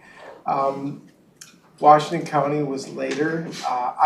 I don't remember exactly all the dates, but I think that they did happen scattered across time. Obviously, Minneapolis and St. Paul's system. I think St. Paul's is the oldest, but Minneapolis has the oldest park open because they opened Minnehaha before Como. But Como was established as an administrative boundary park. I know one bit of legal trivia that I'm aware of is that originally there was a enumerated list of what county governments did as a government, and operating parks was not one of them. So we had the St. Paul and Minneapolis systems, and then the reason that Three Rivers Park District exists is because they wanted to operate parks out in suburban Hennepin County and adjacent areas. And that was the only option for creating a legal entity allowed to do that. And then they had to get legislation passed to say, oh, counties can do that too. And Anoka County is the first one that had a county park. So somewhere in this timeline was that saying, oh, counties can have parks. I don't know exactly what year that happened. So I'm wondering, how close was it to establishing the regional system as we know it? We will have the opportunity to grow the historical cultural study because it really is kind of focused on what was happening across our country's history, but it also has when these parks, when the park agencies, as well as every park when they were established. So it's kind of cool. All right, well, thank you. Yeah, thank you. All righty. I'll invite Colin and Kevin up. I'll just sit over here and do my part. All right, Did so you our get next. your piece of cake? I'm gonna hold off, but I do want it. I'm hungry. I did tell him on our phone call earlier this week that it was good that our relatively long agenda was a meeting that he was bringing snacks to. And for your knowledge on this last one, this is being split between this meeting and December. There is some flexibility around exactly where that split needs to happen. So if we're not getting through everything that's on their stuff for today, it'll go on next month, which has a potentially lighter business item agenda. But the more we can get done now, the less we'll have to do with the next one. I think there's gonna be a blizzard the next meeting, so we might not be able to be here in December. Yeah, I hear that. No blizzard. It might never touch, but it's a rumor, yeah. It'd be like the postal service, blizzard or not, you're still here.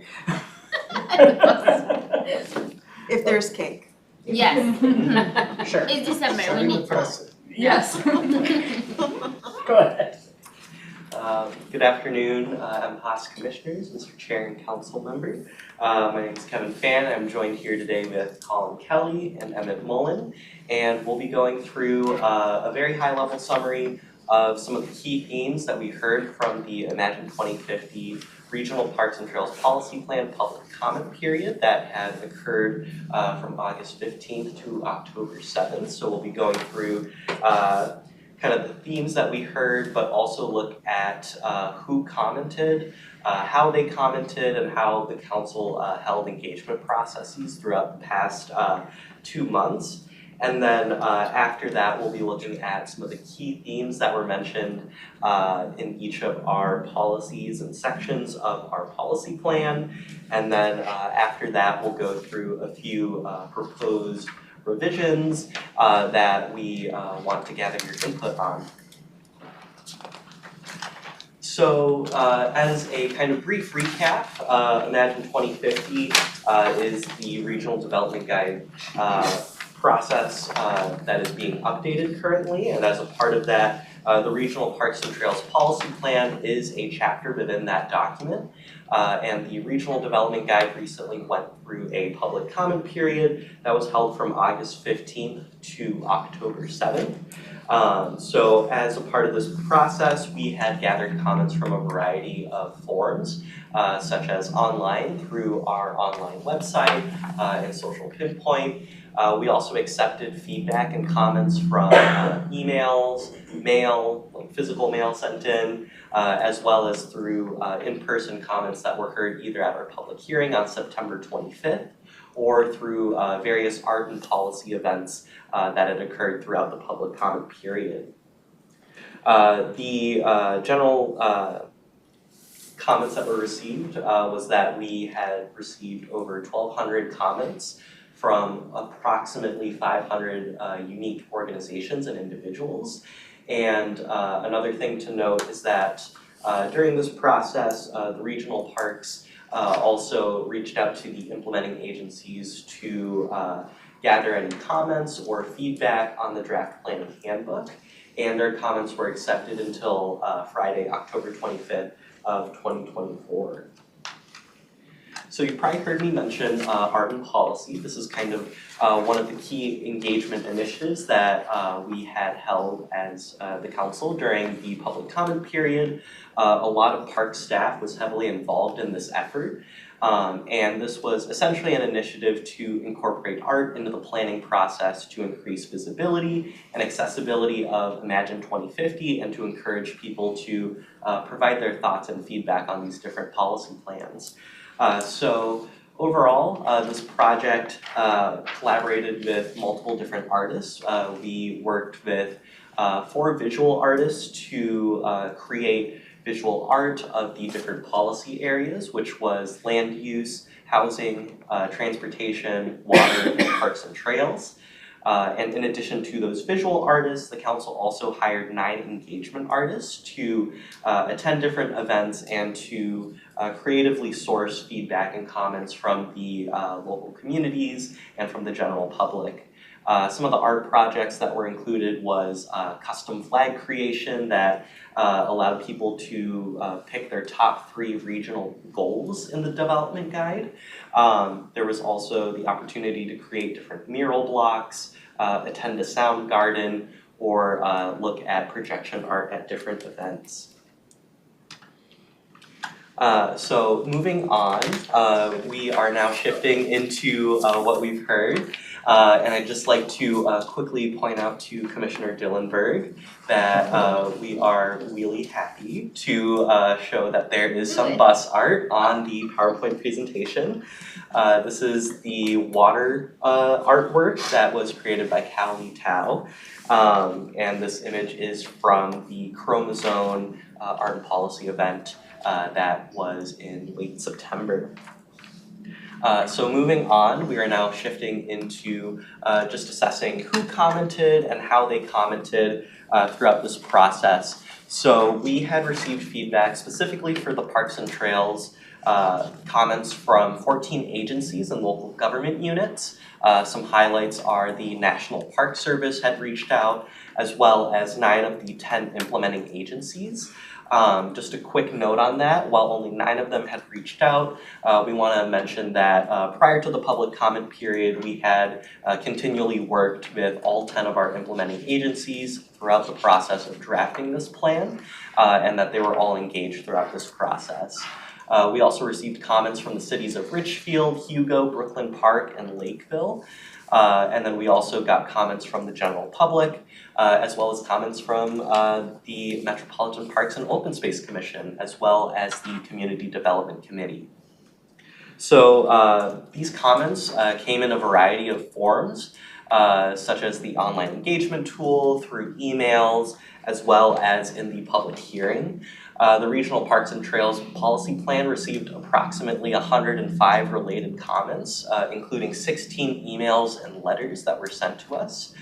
As a whole, the council held over 20 art and policy engagement events. Some of them were held in our regional parks in Anoka County, Dakota County, and the Minneapolis Parks and Recreation Board, so we appreciated their cooperation there. And overall, we had received 232 flags were sewn, 171 postcards were filled out, 144 mural blocks were painted, and 16 Indigenous youth manifestos were written for kind of their dreams for the future of the region and kind of just general advice that they had. Now I'll be shifting it over to Colin to kind of go through the key themes that we had heard. Thanks, Kevin. So now that you've heard about who commented during the public comment period and how they commented, I'm here to share the first two parts of what we heard. And of course, we'll start at a higher level with some key themes, and then we'll get into some specific examples of what folks said in the different parts of the Parks and Trails Policy Plan. After that, I'm going to pass it over to Emmett. He's going to share some proposals for addressing some of the comments that we've heard within the plan space. We'll be talking about approximately 4 of the sections of the policy plan today. So getting into the key themes, overall, some comments suggested that we ought to center the council's role in the regional parks and trails system at the policy level. Regarding the system plan, there were recommendations to further refine the cultural landscape classification, varied suggestions on developing an open space and natural systems classification, and an interest in clarifying regionally significant bridging facilities. Regarding recreation, facilities, and programming, comments suggested assessing the balance between being a regional system and providing amenities for underserved communities. Regarding finance, some commenters asked, how can the council and state increase financial support for the regional system as demand for these regional parks and trails increases? Good question. Moving into part 2, I'll provide a snapshot of the comments across the policy plan and at least a couple that relate to the planning handbook that Kevin referenced as well. Rather than read 29 bullet points to you over the next couple of slides, I'll give voice to, let's say, one of the comments from each of these sections, and of course I encourage you all to read them when you got a chance as well. Starting on the left, overall, we heard there is continued uncertainty around the authority and jurisdiction of the planning handbook. Related to the overview, a member of the public said, your objectives are strong and comprehensive, but be sure to include the aging population in your work. As for the system plan, we heard that we should upgrade data sampling in the visitor studies so that data is representative at the individual park and trail unit level. Moving on to section 3, natural systems. With regard to natural systems and its action associated with locating and acquisition, we heard someone say that they'd love to see a large amount of expansion of the regional trail system.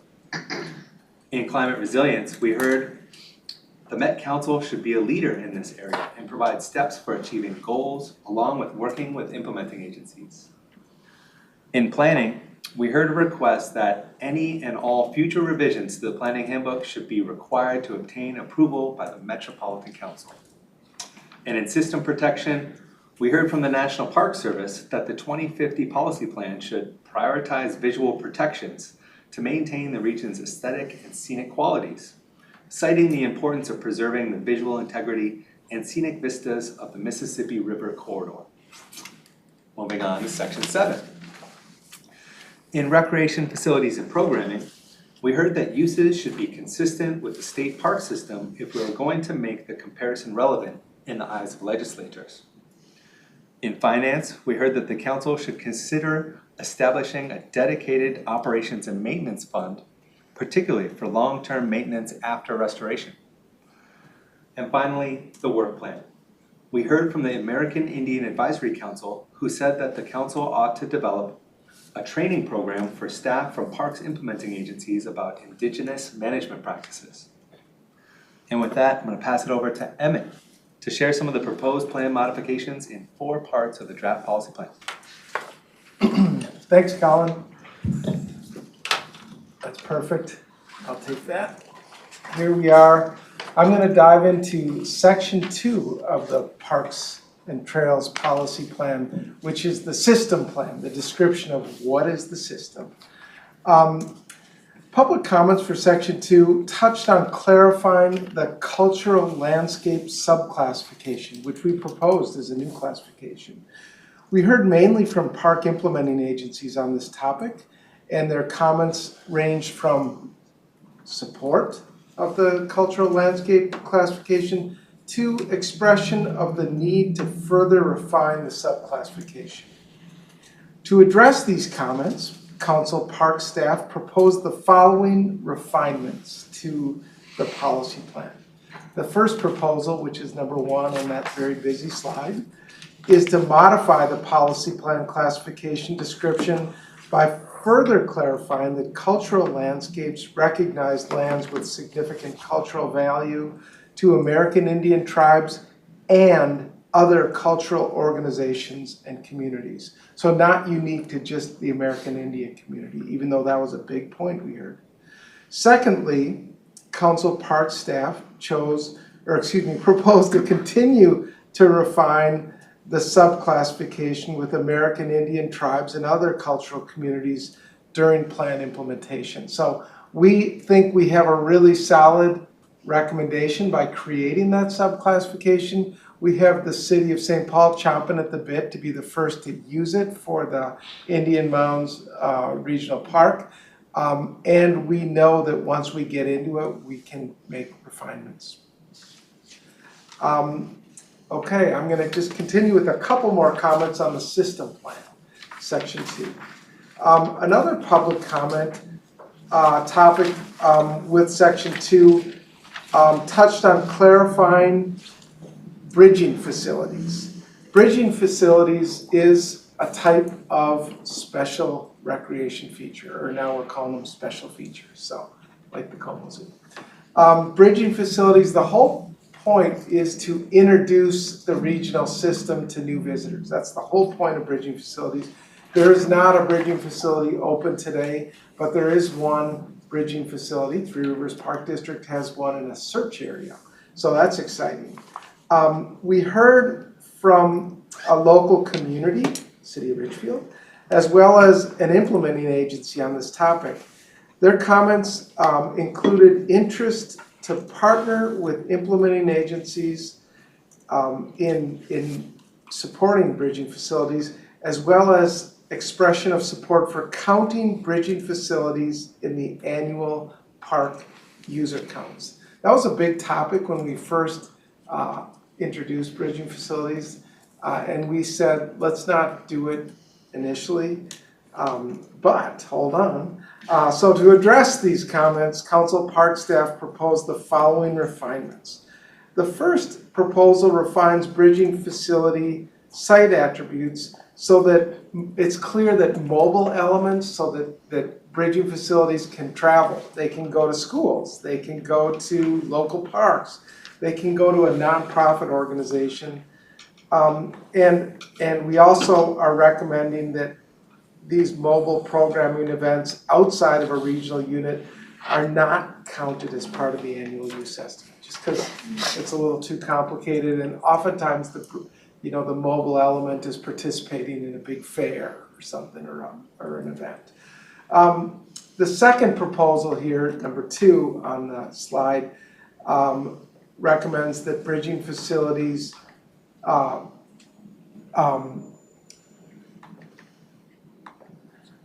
bridging facilities that are nested within an existing park or park reserve or whatever be included in the annual use estimate. So we're saying if the bridging facility is located at the regional park, then they should be able to count it. So that seems like a good idea to us. I'm now moving to the recreation facilities and programming. Section 7. This is the section that actually had the most comments.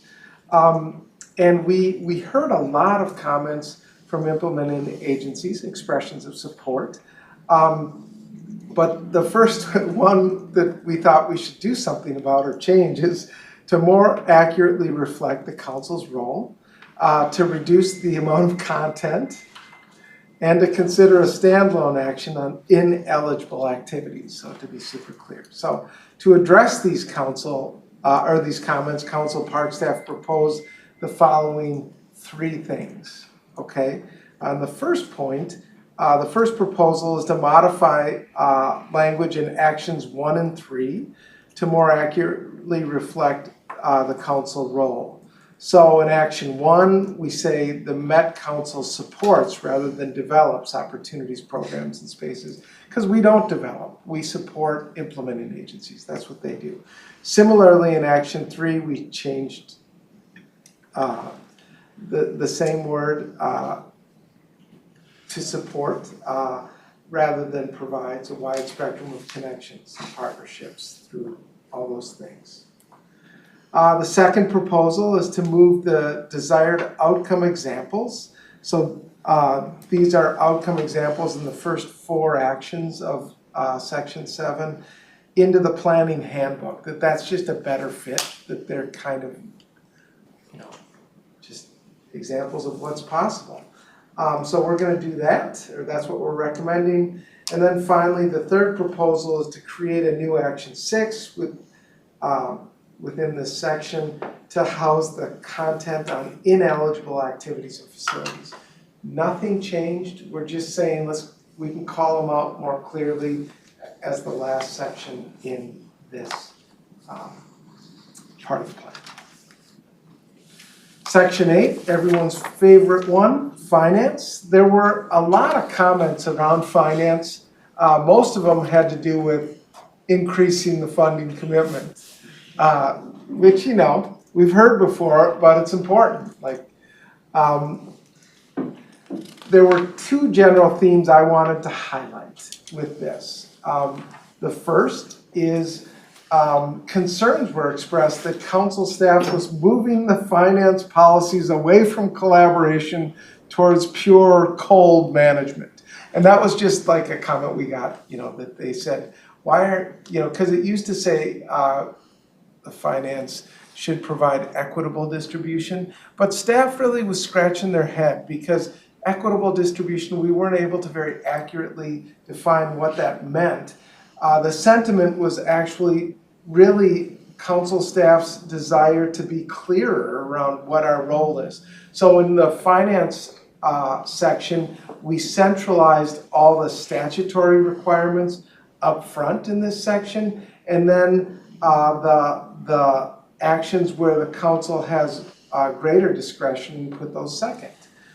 So to remedy the misunderstanding that we were stepping away from collaboration, which was not the intent, was we just said, that the action read, council staff administers, provides funding to the 10, I can't read it from here, so I'll just read my, yeah. It provides financial oversight, but we included and collaborates with a range of partners to provide financial support or funding. So that was a simple fix, I think. The second item here was a number of commenters expressed concerns about how state and regional funding is not keeping up with growing needs. That was a theme that many people said. Staff recommend just raising up that there are 4 finance-related items included in our 4-year work plan, including the recommendation for a system-wide asset preservation plan. So that's something we're committing to taking up over the next several years. That we pursue PAYGO at the state legislature. This is like a tool that we hope will make it easier to leverage council funds.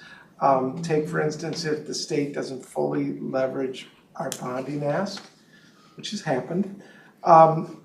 Exploring changing and possibly reducing local match requirements. That's something we committed to take up so that, for instance, the 25% match for the acquisition program. Finally, in recommendations to continue the strategic funding discussion.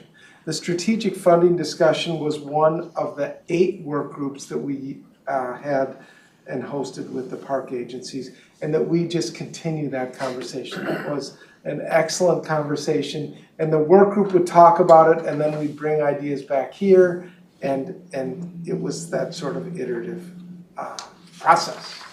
So I will now move to the work plan, section 9. This is my last slide.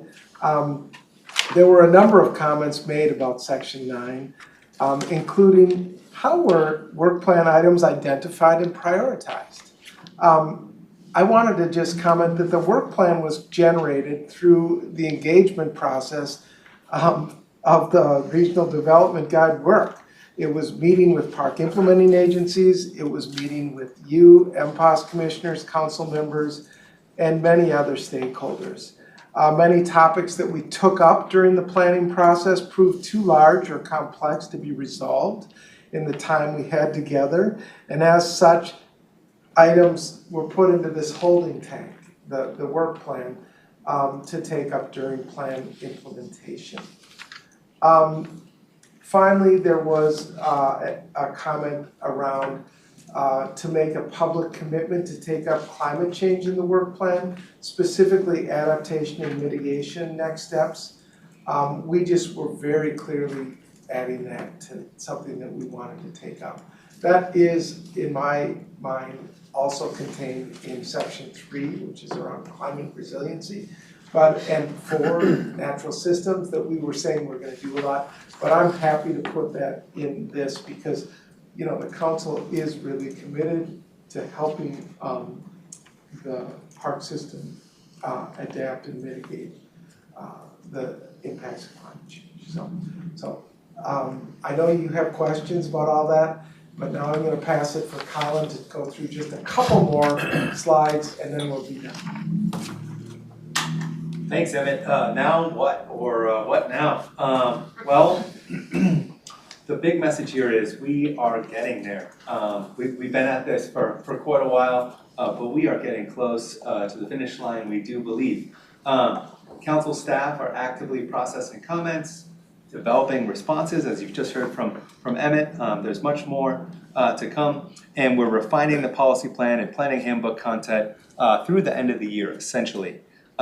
Council staff intended to bring the planning handbook through the council committee process starting on December 5th, but now we are proposing to bring the handbook back to you alongside the policy plan in January so that these items can be considered side by side, the policy plan and the planning handbook together. Lastly, the Met Council will consider the adoption of Imagine 2050, including the Regional Parks and Trails Policy Plan and Planning Handbook, just like I mentioned, as well as a summary of public comments and responses on February 12th.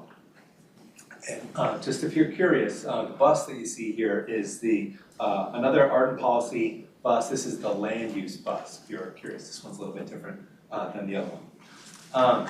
This is another way of talking about the timeline I just talked about, a little bit more graphic for you visual learners out there. As you can see, we are at the end of the public comment period. In fact, we're a little bit past that by now. Public comment period ended exactly 1 month ago today on October 7th. As mentioned, there will be continued revisions that will culminate with council consideration of Imagine 2050 in February, the first quarter of 2025. And post-adoption, we look forward to working with you, our 10 regional park implementing agencies, and others on implementing the Regional Development Guide and the Regional Parks and Trails Policy Plan. So at this point, we'd like to turn it over to you. We'd like to open it up for questions and discussion. So some questions for you to consider include the ones you see on the screen here. Do the key themes and comments resonate? Were there any surprises? What are your questions about the proposed changes to the policy plan? And finally, do you have any other areas of advice? And with that, we'll leave it to you. Great. Amanda? Yeah, just a question, like in terms of the comments, specifically from the implementing agencies, are those available to us to be able to see? Like I would love to read, for example, the one from Dakota County, and I'd also like to see what the city of Lakeville had to say about things, just so I am aware what folks within the district said. Chair and Commissioners, we will be publishing a public comment report which has all the public comments in it, so you will be able to read not only the comment but the council's response to it. We are working feverishly on that right now. We are not done. We must be done by December. The public comment report will be moved through the council at the same time as the regional development guide. So stay tuned, that is coming your way. When you say by December, is that date potentially at or after our December meeting? The finalization of the public comment report will be after our meeting, because, thanks for asking that, because we'll bring it in January as part of that, but we have to post at the end of December, so that, hence the December timeframe. Okay, so it's something you can read while watching the ball drop, okay? Yes. I'll do that. Yeah. Sue? Do we have a date certain as to when the council will receive all of this? Do we know which council meeting? This says adoption of the plan on February 12th. Well, I'm talking about the initial, Oh, yeah. Lisa? Councilmember. You don't get a chair. I'll just sit next to you here. Councilmember Vento, I actually was just sending off the report to our recording secretary for posting for next Wednesday's council meeting to talk about the overall process of Vision 2050, the schedule of all of the committee conversations, including this one, and then how that will move through committee process. So there are a couple of different opportunities. All of the components of the draft public comment report will move through the different committees and then will be in aggregate at the final council meeting in February. totally unrelated, but I was really glad to see that the National Park Service had weighed in. Did that come from Tucker Blythe, the superintendent? Was it Tucker or was it the planner? I think it's Tucker. Both? It was Tucker, yeah. Tucker. I would recommend that sometime, if possible, early next calendar year, we invite Superintendent Blythe to a meeting, just to talk about, this is a really striking, partnership when you've got the National Park Service, which aligns with so many of the regional parks. And I just think it would be good for this group to know him and for him to know this group and the staff. He's new, I think he's been here maybe 3 years. Comes from a really broad background. I don't know him, but I know of him. And I've heard nothing but really great things about him, but I think it would be good to develop a relationship with him. Because I don't know what the next 4 years will be like for the National Park Service, but I think that whatever we can do to form a strong relationship with them would be good. I would also note that there have been efforts as it relates to the Mississippi for a concerted effort to work on protecting water, the Mississippi River water, from Lake Itasca to the basin in Louisiana. And so there's a lot of political activity around the river, and that also touches our parks. So just something to think about. I've met Tucker, Yeah. so I will invite him Good. to a future meeting. Cool. Good idea. I would also note that it was 36 years ago this month that that MNRA, the Mississippi National River and Recreation Area, was established and made a part of the National Park Service. And that too was a bipartisan effort. Other comments? I had a thought, we had several things about some of our classifications and subclassifications and confusion about them that we know are relatively new. Are there any sorts of parallels to any of those in either the DNR system or in other metro region systems that we can reference, or are we coming up with all this stuff from scratch?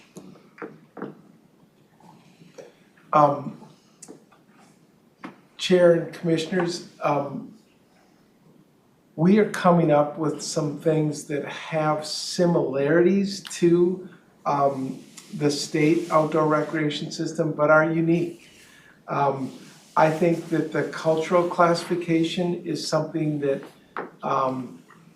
is unique, yet the state system has heightened protection on, important cultural landscapes. I'm just thinking of, what was the state park, the Upper Sioux community that there were 11,000 acres that just went back to the tribe. The state of Minnesota orchestrated that. So there's just this growing recognition of the importance of these landscapes to the American Indian community.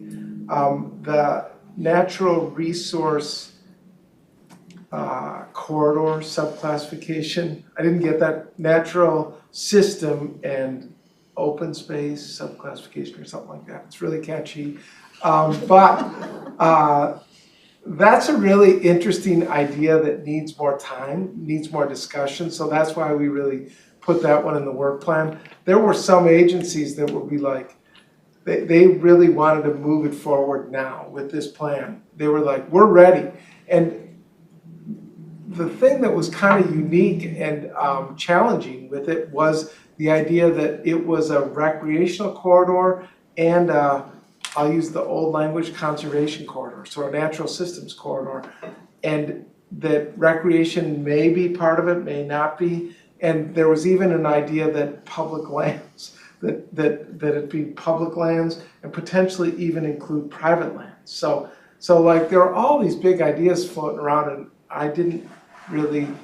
we didn't know how to package it. But we're interested in it. We think that it has legs.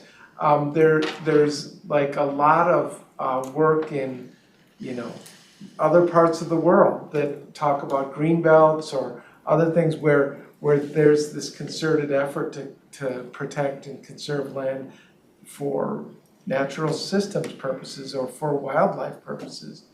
I know also of one example like that in Minnesota, which is the Richard Dorr hardwood forest in the southeastern part of the state. Most of the land within the boundary of that is privately owned.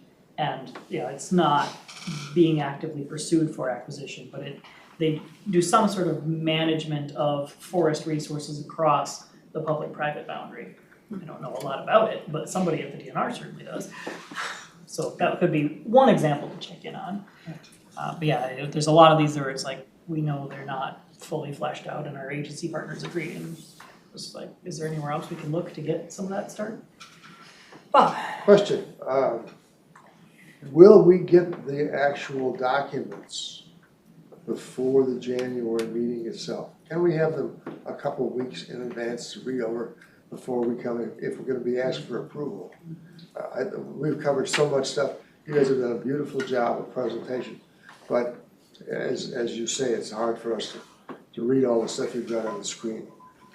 So I would love to see the documents themselves, to be able to read them over. Maybe after Christmas, sometime before. Yeah. Chair and Commissioners, I'll just say, without really looking at the calendar, we will get you something ahead of time.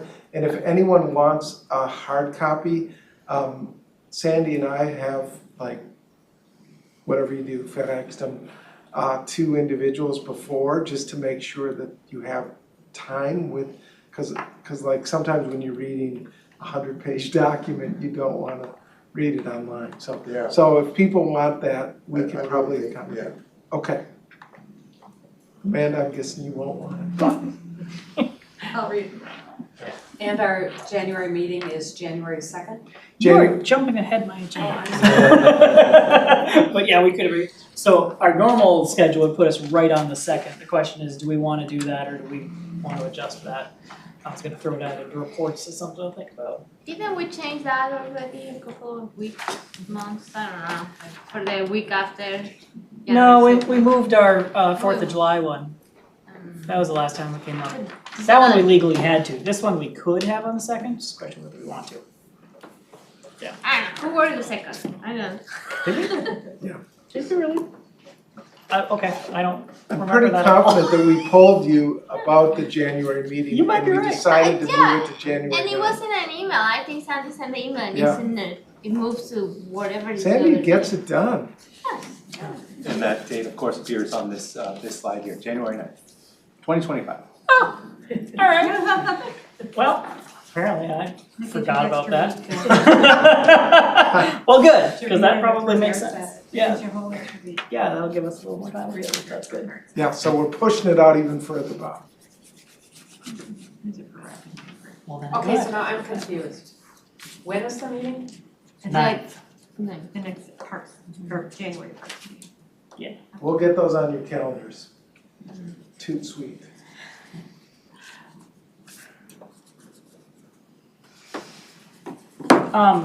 I don't know if we had envisioned this originally with the bridging facilities question. So for those that are a little bit newer, the idea here was to try to create something that was kind of in between some of the local stuff and some of the regional parks so that we could sort of lower the barrier to entry for getting people into regional facilities and do something that would make them more comfortable doing that. And so the idea of having them excluded from counts initially was that the measure of their success would be that people would then go into things that were being counted rather than counting that themselves. In making that decision, I don't know that we foresaw the idea of a bridging facility actually located at a park as a kind of adjacent thing. And I also don't know entirely what that looks like in practice.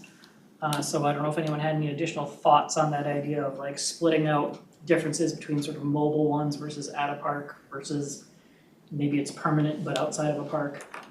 Did anyone have further thoughts on that? I'm not sure what the right answer is, but the idea was if they work, they'll go to parks and get counted. But if we have some overlap between what is at park anyway, then it gets complicated. It's what if it's in a park, but it's just an event, so you have, too many people for 1 weekend, and then everybody is, yeah. I understand why it would be smart to have a mobile and ones, but I don't know if it could be like another category of visitors, no. Or do they get points for how many visitors they have? Well, I mean, right now, the idea is that the count stuff plays into our funding formulas. Yes, so it will be a little, I don't know, unfair if you have Three Rivers having 3 huge fairs with all these bridging programs going in all the Hennepin County schools, and then have, Covered County has less public schools with less, I don't know, it's, it should be a way to make it more equal, but there you go, more homework. Basically, so it sounds like maybe we're saying, we're not sure what the right answer is on that either. And we can play with that potentially over a couple iterations of this, but yeah. It was interesting to see that that was called out as a possible thing, and I'm not sure what to do with it. Chair and Commissioners, I'll just say this, when we established bridging facilities a few years back, this was an active conversation. There was worries that some agencies like the Minneapolis Park and Recreation Board would bring in their entire local system and flood, the totals, because Minneapolis has the biggest visitation. And I think the proposal on the table would avoid that because we're saying it has to be a bridging facility that's been designated intentionally as a unit that introduces the regional system to new visitors. So some of them like the easy bridging facilities, maybe, you know, like I'm thinking of Mississippi Gateway, it's a brand new Three Rivers Park. I mean, it's not, it's like a It's reimagined. brand new, it's gonna look brand new. Yeah, it's completely new. The old Coon Rapids Dam Regional Park, but there, and they are developing it really as this introductory experience park. It's gonna be super cool. There's gonna be like a walking tree canopy and a great visitor center. Well, that whole thing is really imagined as a bridging facility, and we're saying with this new rule that they should get counted because it's a unit of the system. They also have the only proposal that's in a search category, so it doesn't exist. And they're talking about developing these little satellite bridging facilities.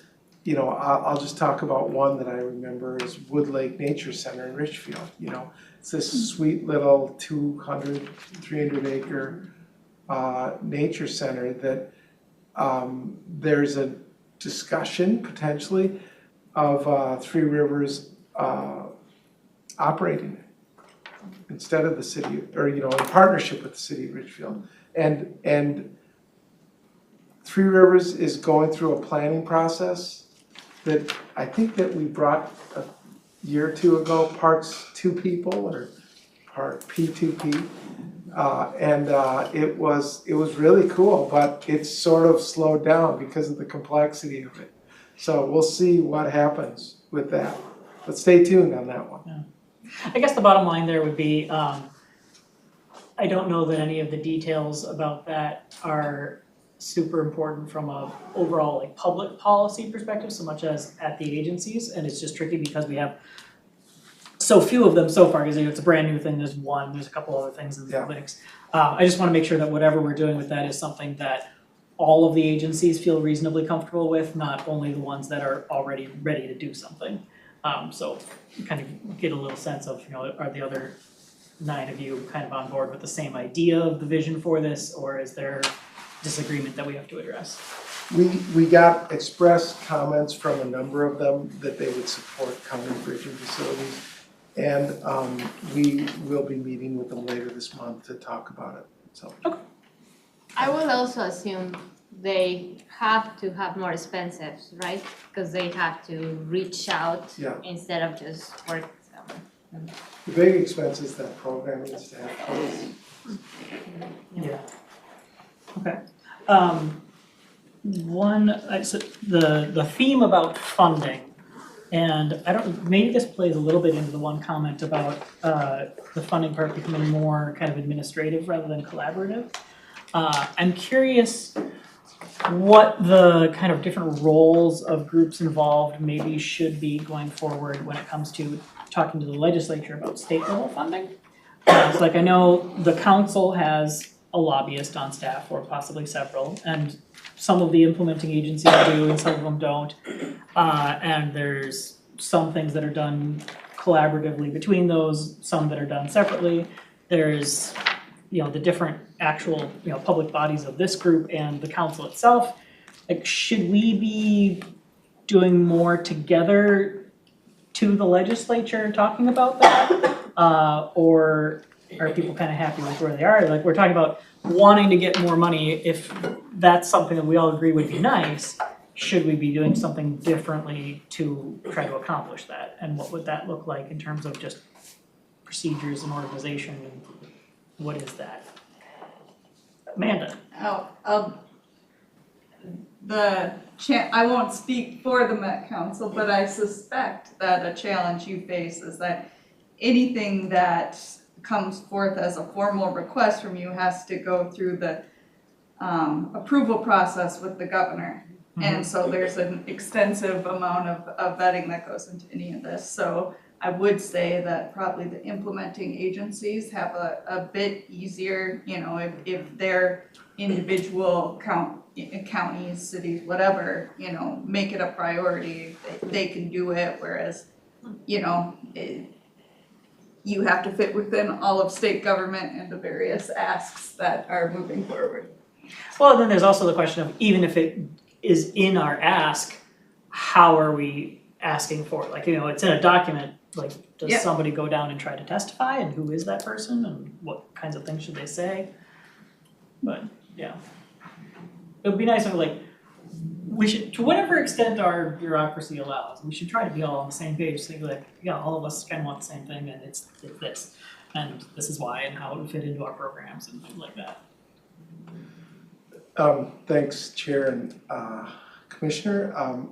Amanda, you characterized it very nicely. We are in the governor's cabinet, and we, you know, live by what he says. And so you are part of the Metropolitan Council. You're an advisory council or commission, but you do have autonomy as a citizen that I don't have.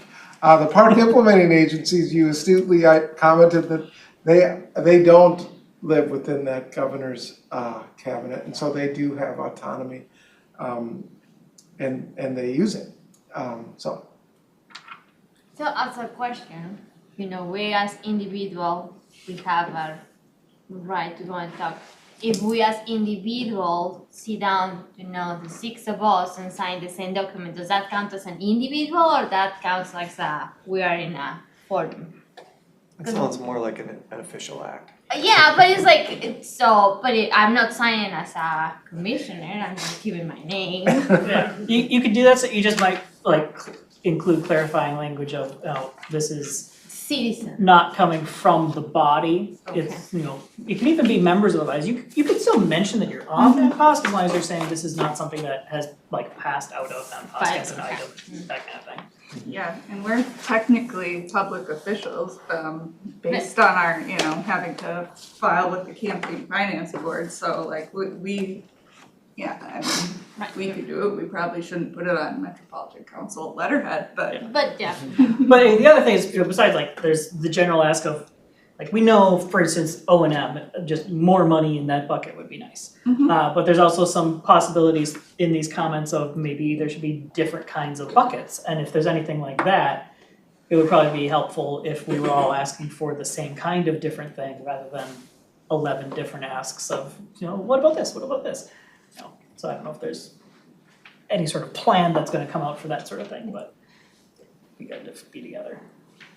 So. It's gonna be interesting, Mr. Chair and members of the commission, to see how the State House works, if it is a tie. Yes. And frankly, even the State Senate, given how tight the margin is. And I would stress that to the extent that this commission can have a unified message, it's pretty important. Because it's real easy for a powerful committee chair to take care of her or his own corner of the region, ignoring the rest. And I don't know, I just struggle with that. And part of that goes back to, I think, having been a teacher. You know? Well, and I'm also thinking, this is a 2050 plan that we're looking at, and we're talking about a lot of really structural funding issues that go beyond any biennium. So Yeah. this isn't necessarily something that we're talking about in 2025 only either. It might be what do we have to do to get our ducks in a row to figure out what we want by 2035. Thank you, Mr. Chair. I was just going to add that while we are independent agencies, the council, the 10 implementing agencies, there's a significant amount of legislative coordination amongst all of us as bodies. Once the governor's budget is released, we share what we are working on with those bodies, and we together represent the regional parks agency. So it's my great privilege to be in front of the legislature to present the governor's budget on behalf of the regional parks implementing agencies, to speak to and answer a lot of the questions that come up with Emmett's support. Of course, he's always my friend in the audience.